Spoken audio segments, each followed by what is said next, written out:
पहाड़ है, जहाँ बरसाने में माता राधा रहती वहां भी पहाड़ी है प्यारे। एकदम ते ऐसा लगा बड़ी आफत सी आ गई। अब मेरे भैया सब बड़े व्याकुल हुए, भागे, सीढ़ी को लगाया, सीढ़ी लगाकर तब ठाकुर जी को नीचे उतारा। सीढ़ी को लगा करके भगवान श्री कृष्ण को नीचे उतारा पूतना। अब तो उधर से नंद बाबा मथुरा को लड्डू खिलाने गए थे, दौड़े दौड़े भागे भागे आए, देखा ये सब क्या हो गया, सब रो रहे हैं मेरे भैया। और जब सब बड़े व्याकुल थे उस समय नंद बाबा आए। नंद बाबा ने देखा इतनी बड़ी पूतना लेटी हुई है, पड़ी मर गई। जब हार गई ना तो भगवान ने विचार किया, मौसी कहा था माँ के समान बनाया था उसको, इसकी मुक्त कर देना चाहिए। भगवान जिसको मारते हैं भगवान उसको मुक्त कर देते हैं। भगवान ने उसे मुक्त कर दिया। लोग सोचने लगे इसके शरीर को क्या किया जाए, पड़ा रहेगा तो बेकार हो जाएगा, ऐसा करते इसके शरीर को जला दिया जाए।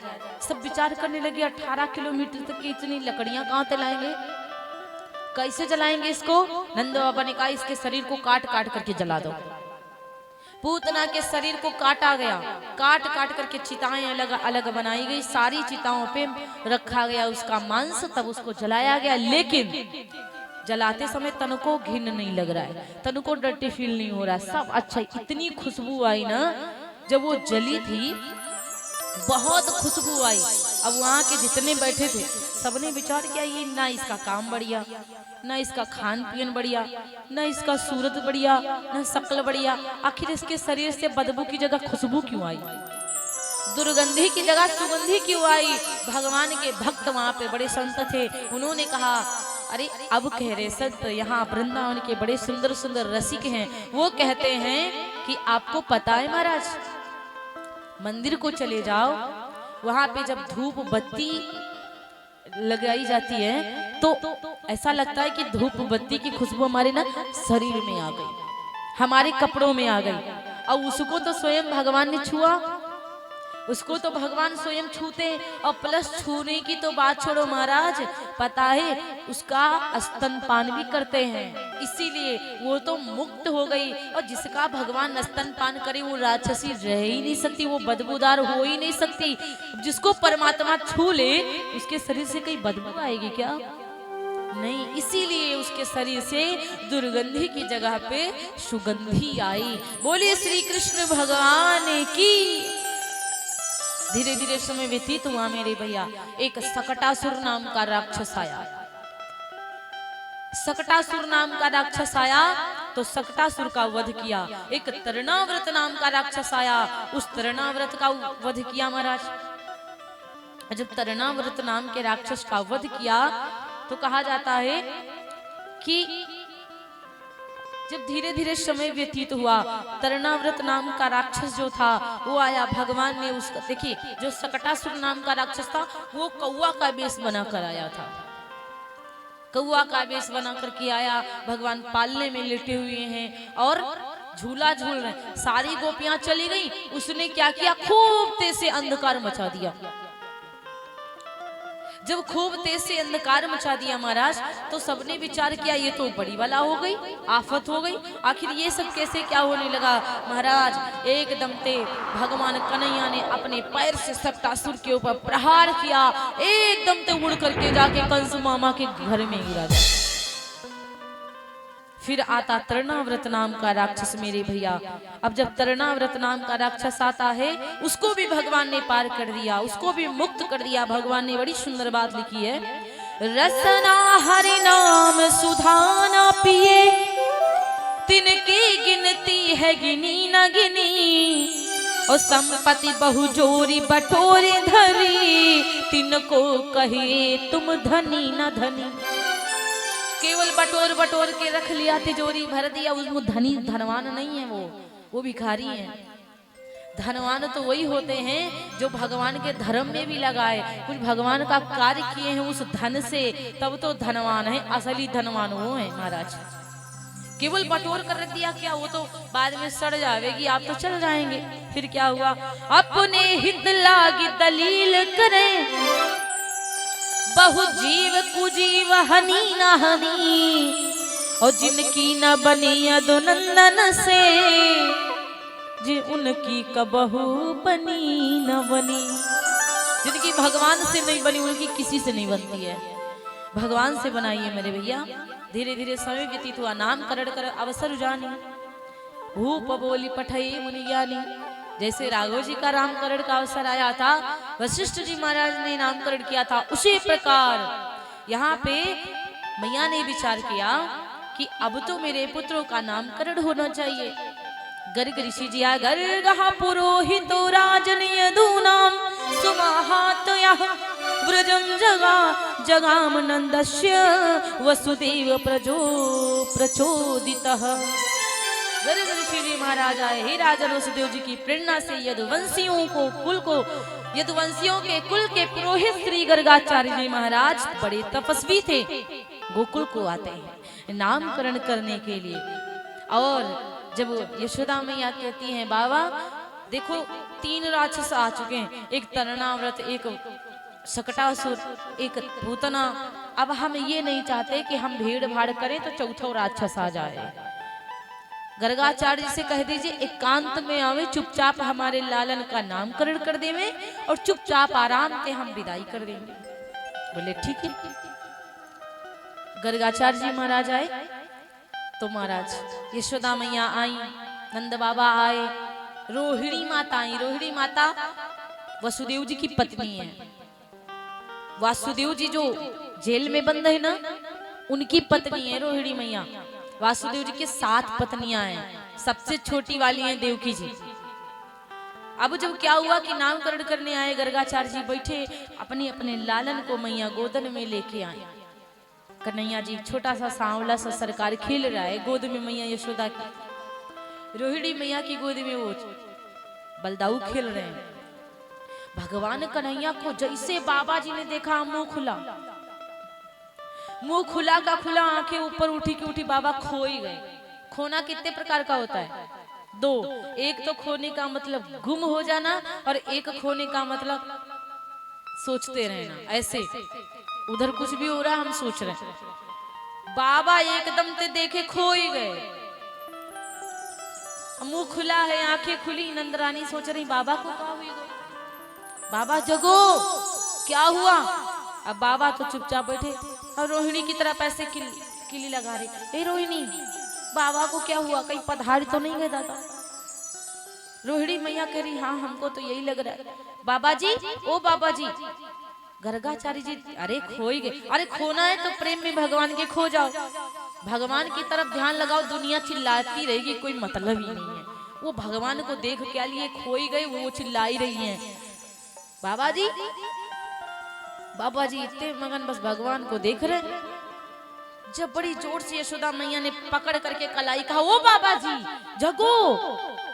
बाबा जी कहते हाँ हाँ माता जी। बोले नामकरण करिए बाबा जी। बोले ना, जैसे गर्गाचार्य जी ने ये सुना नामकरण करने की बात तो कहने लगे देवी आपका बच्चा साधारण नहीं है। भगवान कन्हैया तुरंत योग माया को बुलाते, ओ बहन योग माया जरा इधर आओ, सब जान गए मेरा पोल, जरा इनको बताओ। योग माया तुरंत भुला देती है। गर्गाचार्य जी ने विचार किया कि कौन सा नाम धरूं भाई, इनकी इतने नाम हैं। कह दिया इनके नाम अनेक अनूपा, इनके नाम अनेक अनूपा, इनके नाम अनेक अनूपा। मैं न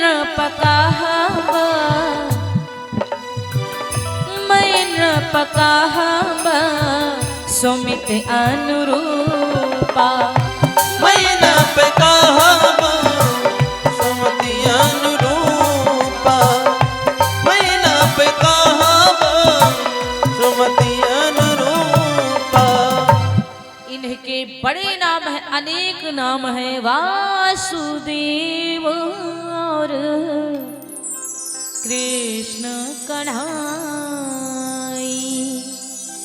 इनके नाम अपर सुखदाई। वासुदेव श्री कृष्ण कन्हैया, इनके नाम अनेक बहुत सुख देंगे देवी। और पता है बलदाऊ हलधर कन्हैया गोपाल, मुरलीधर, ब्रजनंदन, यदुनंदन, वसुदेव। गोपाल गौओं को चराने वाले, गोपों का यश बढ़ाने वाले श्री गोपाल, इनके नाम अनेक अनूपा। एक नाम हो तो बताऊं कितने नाम हैं इनके, कहां तक की गिनाऊंगा देवी। यशोदा मैया बड़ी प्रसन्न हुई, लेकिन बाबा ने बहुत सारे नाम बताए, यशोदा मैया केवल एक ही नाम कहती हैं, क्या? ओ कनुआ, ओ कनुआ। क्या कहती हैं? कनुआ। बड़े प्यार से वो कनुआ ही कहती हैं, अपनी तरफ से रख दिया नाम लाला कनुआ। महाराज बड़ा ही आनंद आया, नामकरण हो गया। अब देखिए लाला है बिल्कुल छोटे से, लेकिन हुआ क्या, बाल लीला कर रहे भगवान कन्हैया। गर्गाचार्य जी से कहा, बाबा जी आपके लिए मैंने भोजन प्रसादी बनाई है, आप चलिए ग्रहण कर लीजिए। बाबा जी ने कहा, देवी आपने मेरे लिए भोजन प्रसादी बनाई, बड़ी सुंदर बात है, लेकिन मैं अपने हाथ से बना के खाऊंगा। तो कहा ठीक है, आप कहते हैं तो आप अपने हाथ से बना लीजिए, क्या क्या बनाएंगे आप? बाबा जी ने कहा, जो इच्छा हो दे दो। मैया ने खीर का प्रसादी दिया। क्या दिया? चावल दिया, दूध दिया, जल दिया, सारा इंतजाम दे दिया, खीर वो पंचमेवा दे दिया, सब कुछ दे दिया। और बाबा जी से कहा, बाबा जी आप बना खा लीजिए खीर। अच्छा, जब बाबा जी बनाए थे खीर, सबसे पहले संतों का एक नियम होता है महाराज, संतों का एक नियम होता है, क्या? जब प्रसादी बनाएंगे ना, अपनी थाल में परोसेंगे, सबसे पहले वो भगवान जी को भोग लगाते हैं। बाबा जी ने आंखों को बंद किया ऐसे, आरोग्य भगवान आइए भगवान जी भोग लगाइए, आरोग्य भगवान आइए भगवान जी भोग लगाइए। कन्हैया ने सोचा बाबा बुला रहे, हमें जाना तो पड़ेगा, संत बुलावे हम ना जावे, ऐसा कहाँ हो सकता है। कन्हैया जी घुटनते घुटमुनते धीरे धीरे चले। बाबा जी आंखों को बंद करके बैठे। कृष्ण भगवान आए, बढ़िया से खीर उठाई, आराम से खा गए। और जब थोड़ा सा चटर पटर की आवाज आई तो बाबा जी, अब योग माया आई थी ना, सब भुला दिया था। अब इनको अभी तक के याद नहीं कि भगवान जी हैं। भगवान जी आए, स्वयं भगवान प्रसादी ग्रहण करने लगे। और जैसे बाबा जी ने चटर पटर की आवाज सुनी, बाबा जी की आंखें खुली। ओ यशोदा, अरे देखो तुम्हारे लाला ने मेरा भोजन जूठा कर दिया। मैया जी बड़ी घबरा, कहीं बाबा जी श्राप ना दे। दौड़ी दौड़ी आए, अरे लाला क्या कर दिया तूने, बाबा का भोजन जूठा कर दिया, मार खाएगा, चल मेरे साथ। ये कैसे यहाँ पे आ गया, पालना से उतर के कैसे आ गया? कंफ्यूज हो गई मैया की, समझ में नहीं आ रहा है मुझे तो। फिर से गई पालना में, बाबा जी क्षमा कर दो, बड़ी गलती हो गई। दूसरी बार फिर से व्यवस्था दिया, फिर से बाबा जी ने भोजन प्रसादी बनाई, फिर से सोचा भगवान को भोग लगा दूं। और जैसे कहा आरोग्य भगवान आइए भगवान जी भोग लगाइए। बाबा जी कन्हैया सोच रहे बुढ़ा फिर बुलावे, और जब मैं जाऊं तो मैया थे मार खियावे, हमको यही ना समझ में आता है। अच्छा, लेकिन संत बुलाते हो तो जाना तो पड़ेगा ही। कन्हैया भगवान जी फिर आए, प्रसादी फिर चटर पटर की आवाज हुई। अब की बार बाबा जी, ओ यशोदा तारे लाला ने फिर से भोजन उठा कर दिया मेरा, आओ जल्दी से। यशोदा मैया घबराई गई, बाबा जी क्षमा। क्या बताइए लाला तू वहां से आ कैसे जाता है रे? अब की बार आया ना तो तुझे बहुत मारूंगी मैं। और जा करके कमरा में बंद कर दिया, पालना को रख करके ताला लगा दिया, चाबी लेके आई बाबा को दे दिया, अपने पास रख लो बाबा। आप कहते हो कि मैं संभाल नहीं पाती हूँ लाला को, अरे आपको पता ही पता नहीं कब कितने घड़ी आ जाता है, हम सब संभालती हैं। अरे हम बैठी रहती, हम जान नहीं पाती कौन घड़ी आ जाता है। अब की बार चाबी अपने पास रखो बाबा, आपको विश्वास नहीं है? लाला को कमरे में बंद करके आई हूँ। अब की बार खिचड़ी बनाई बाबा जी ने, खिचड़ी का भोग लगा। फिर से भगवान जी को बोला, भगवान जी आइए, आरोग्य भगवान आइए, भगवान जी भोग लगाइए, आइए भगवान जी भोग लगाइए। भगवान कहते फिर से बाबा बुलाते हैं, ना जाऊं तो कहेंगे भगवान नहीं आते, जाता हूं तो मैया आते मार खियाते। लेकिन जाना तो पड़ेगा, बाबा है। उधर प्रेम भी देखना पड़ता है और इधर डांट भी खानी। बाबा जी का भोजन पाने फिर गए बाबा कन्हैया जी, और जैसे पहुंचे खिचड़ी बनी थी, खिचड़ी का भोग फिर चटर पटर की। अरे यशोदा, फिर से तीसरी बार मेरे मेहनत को खराब कर दिया तुम्हारे लाला ने, भगवान का भोग बार बार जूठा करता। मैया कहती अब की बार नहीं बचेगा, रुको आती हूँ। चांदी की छड़ी उठाई अब की बार मैया ने, अब की मार मारूंगी तुझे। चांदी की डंडी उठा और इतना जोर कन्हैया डर गए। संसार को नचाने वाले माँ से डर रहे हैं, साधारण स्त्री से डर रहे हैं। क्यों डर रहे हैं? क्योंकि प्रेम अथाह है और भगवान को आप भी अपने वश में कर सकते हैं यदि आपके हृदय में प्रेम है तो। चाहे चिल्लाओ चाहे मारो, भगवान आपके हैं तो हैं। यशोदा मैया चांदी की डंडी लाई। अच्छा बाबा जी बड़ी जोर से डर गए, कन्हैया बड़ी जोर से डर गए, बाबा के पीछे छुप गए। ओ बाबा अब की माँ बचा लो, मैया मारेगी। बहुत तेज से रोए। जब बहुत तेज से रोए भगवान ने उनको चतुर्भुज रूप में दर्शन दिया कि जिनको आप साधारण समझ रहे ना, मैं तो नारायण हूँ, मैं ही भोजन पाने आता हूँ, मैं प्रसादी ग्रहण करने आता हूँ। आज यशोदा मैया के आगे हाथों को जोड़कर बैठ गए। बाबा ने कहा क्षमा करिए माता, ये आपका बालक कोई साधारण बालक नहीं है, ये तो मेरी आंखें ऐसी थी कि मैं पहचान नहीं पाया, ये तो नारायण है। उन्हीं की जो अब यही सोच करके इतना कहा ही कहा कि बाबा जी का कन्हैया ने हाथ पकड़ लिया कि बाबा जी आप पूरा ब्रह्म तुम ना बताओ, वरना मैया मोको यदि जान गई कि मैं भगवान हूँ तो अपने हाथन ते कबू माखन नहीं खियावेगी, एक खिड़की में बिठावेगी और माखन मिश्री कटोरी में रख देगी और कहेगी ठाकुर जी भोग लगाओ। इसलिए मैं ऐसा नहीं चाहता। भगवान जी के ओठों पर जो यहाँ खीर लगी थी ना, खिचड़ी, बाबा जी छुड़ा छुड़ा के खाए रहे हैं। मैया यशोदा कहती बाबा बिल्कुल पागल हुई है, अभी तक चिल्ला रहे थे यशोदा तुम्हारा लाला भोजन जूठा कर रहा है, अब देखो बाबा जी आए के उनकी जूठी खीर खा रहे। समझ नहीं आता कि हो ये लाला को देखते पता नहीं लोग क्यों बावरे हो जाते हैं।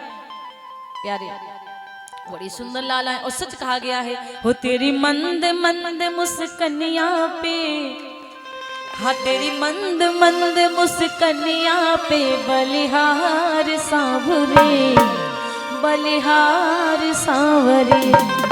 तेरी मंद मंद मुस्कनिया पे, तेरी मंद मंद मुस्कनिया पे बलिहार सांवरे, बलिहार सांवरे।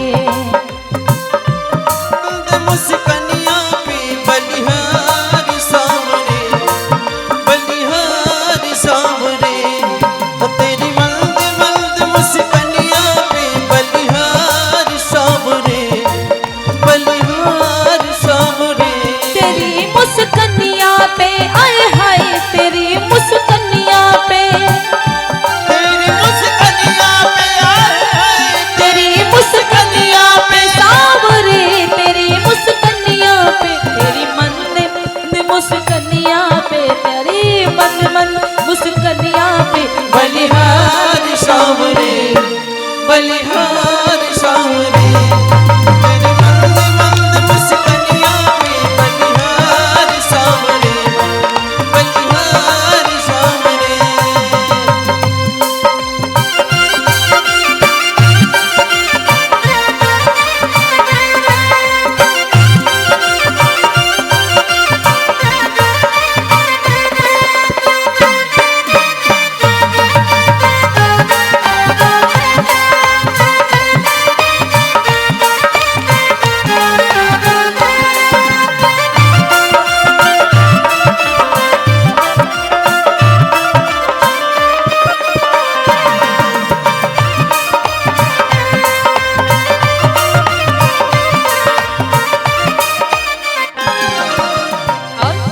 हो तेरे बाल बड़े घुंघराले जो बादल कारे कारे, तेरे बाल बड़े घुघराले बादल हो काले काले।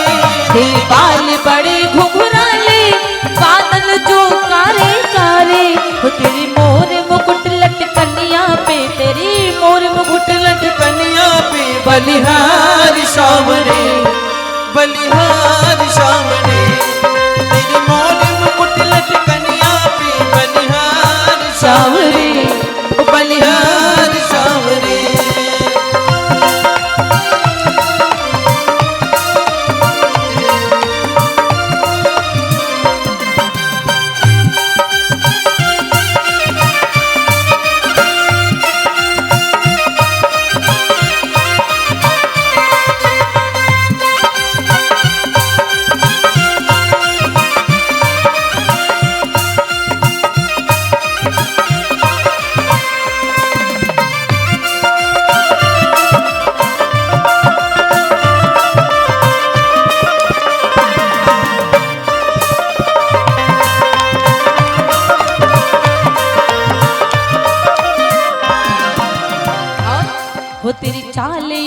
मतवारी लगती है प्यारी प्यारी। तेरी चाल बड़ी मतवारी लगती है प्यारी प्यारी। तेरी चाल अजब मतवारी लगती है प्यारी प्यारी। वो तेरी पायल की झनकरिया पे, तेरी पायल की झनकरिया पे बलिहार सामने, बलिहार सामने। तेरी मंद मंद मुस्कानियां पे बलिहार सामने, बलिहार सामने। तेरी मुस्कानियां पे सावरे सामने तेरी मुस्कानियां पे सावरे। मुस्कानियां पे, तेरी मंद मंद लटकनिया पे, तेरी मंद मंद मुस्कानियां पे बलिहार सामने, बलिहार सामने। तेरी मंद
हो तेरे संग में राधा प्यारी लगती है सबसे न्यारी।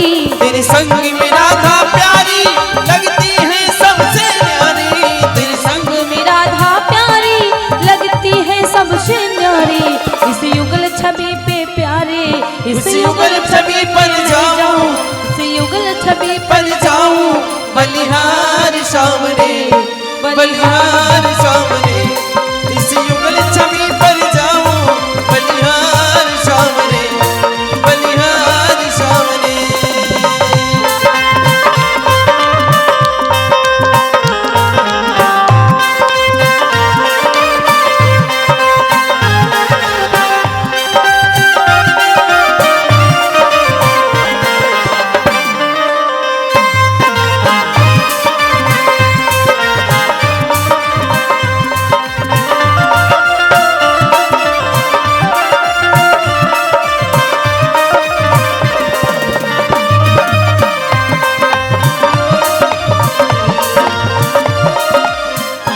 और हो तेरे नैन बड़े मतवारे मटकते हैं कारे कारे।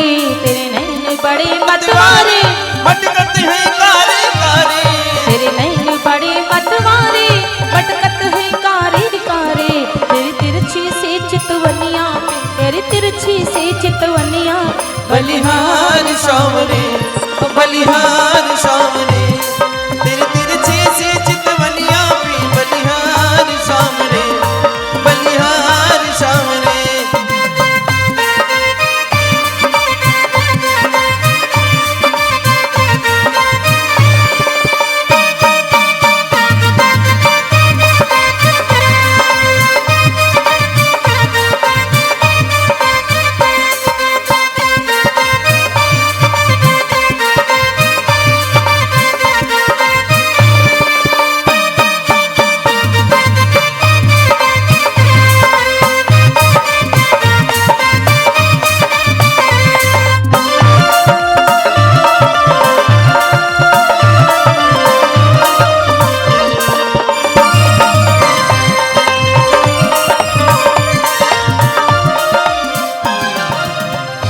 व्यास भगवान की जय, उमापति महादेव की जय हो।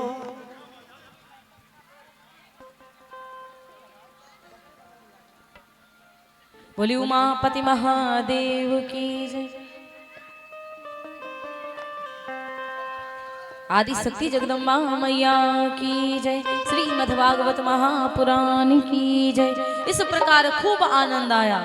भगवान श्री कृष्ण को मैया यशोदा खूब गोद खिलाती हैं। खूब सारी गोपियां प्रसन्नता से झूमती हैं भगवान श्री कृष्ण के लिए। खूब आनंद आता है मेरे भैया। कहा जाता है एक बार ना नंद बाबा जी पूजा करने जा रहे थे। एक बार नंद बाबा जी पूजा करने जा रहे थे।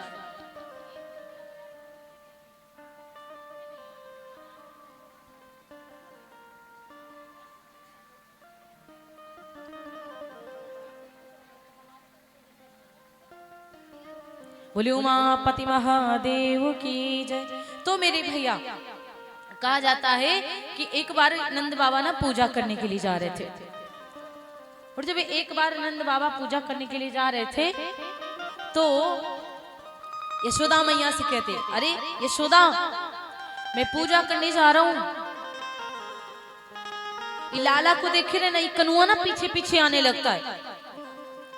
और जैसे नंद बाबा चले ना, कनुआ चुप चुप चुप चुप पीछे चल दिया। देखा बाबा जी ने पीछे मुड़ा। देखो देखो यशोदा आ रहा है पीछे से।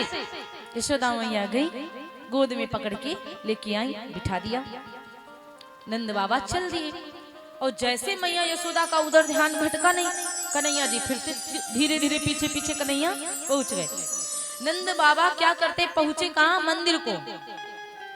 अच्छा मंदिर में गए तो इधर यशोदा मैया को चकमा देके कन्हैया नंद बाबा के पीछे पहुंच गए। वहां बैया बैया पहुंच गए। वहां पे क्या हुआ, जैसे वहां पहुंचे नंद बाबा को चुपके से देख रहे हैं, पीछे झांक रहे हैं कि बाबा ना जान पाए कि मैं आया हूं। नंद बाबा शालिग्राम जी को उठाते हैं। और जब शालिग्राम जी को उठाया, बढ़िया से आसन पे रखा, दूध उठाया, चीनी उठाई, शहद लिया और दही लिया, हल्दी लिया, सब बढ़िया उनका अभिषेक करने लग गए। और जब उनका अभिषेक करने लग गए, अब कन्हैया जी देख रहे हैं, सोच रहे हैं कि बाबा ने हमको तो कभी इतने प्यार से नहीं खिलाया दही दूध माखन, और ये इनको क्या खिला रहे हैं बाबा। ये तो बड़े मीठे हो गए होंगे, अब तो चीनी वीनी आ गया ना उस पे। नंद बाबा उधर खूब पूजा किए, शालिग्राम जी का अभिषेक किया, दूध से मिश्री से सब बढ़िया, शहद। अब ये सोच रहे तो बड़े मीठी मीठी हो ही गए होंगे। अच्छा क्या हुआ कि जब स्नान ध्यान करवा के धूप बत्ती वगैरह सब पूजा पाठ कर लिया, किसी किसी की आदत होती, कोई झोली में माला जपता है तो कोई ओढ़ करके जपता है। पहले के जमाने की बात, अब तो झोलियां चल गई हैं, चुपचाप रख लो माला जप लो। अब वो क्या करते, चुपचाप ऊपर से उठाया, अंदर झाप गए बाबा। नंद बाबा अपने आप को चुपचाप चुरा लिया, अंदर अंदर माला जप कर रहे हैं। कन्हैया जी सोच रहे बाबा बिल्कुल अंदर छुप गए, कन्हैया आप दिखाई नहीं पड़ेंगे बाबा। अच्छा कन्हैया जी चुप चुप के गए और जो शालिग्राम जी रखे हुए थे उठा करके गपक गए, उठाकर शालिग्राम जी को मुख में रख लिया। चुपचाप अपनी वही स्थान पे पहुंचे, देहरिये के पास। देहरी के पास में बैठे, जब नंद बाबा माला जप करके आंखों को खोलते हैं तो देखा शालिग्राम जी गायब। इस शालिग्राम जी कहाँ चले गए महाराज। अब वो देख रहे इधर उधर, कहीं कनुआ तो नहीं आ गया। अब देखा बड़ी होशियार है ना कन्हैया जी, चुपचाप देहरी के पीछे से झांके, और जैसे नंद बाबा की नजर पड़ी, देखा वो देखो वही ये तो आया है, हम बता के आए थे, देखना नहीं माना, चला आया, चलो कोई बात।